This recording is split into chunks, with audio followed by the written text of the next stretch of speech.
Shunaqangi chiroyli joylarda sizlarga bitta video tayyorladim. Shu ko'rib turgan videolar 50 mingta like yekkandan keyin Andijondan Qirg'iziston Issiqko'liga piyoda borishga va'da bergandik. Afsuski 50 mingta like yig'madi. Mayli, biz ruhiyatni tushirmaymiz. Xudo xolasa 1-2 kun ichida safarni boshlaymiz.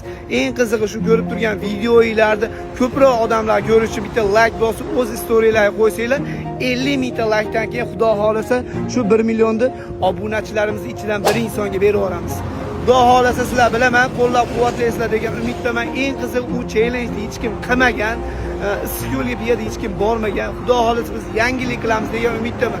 Sizlar podpishka qilishdan to'xtamanglar. Xudo xolasa men sizlarga chiroyli kontentlar, chiroyli joylarni ko'rsatishga harakat qilaman. Sizlar podpishkalarni ayamanglar. Xudo xolasa tez orada shu 1 million so'm sizniki bo'lishi mumkin. Sog' bo'linglar, salomat bo'linglar.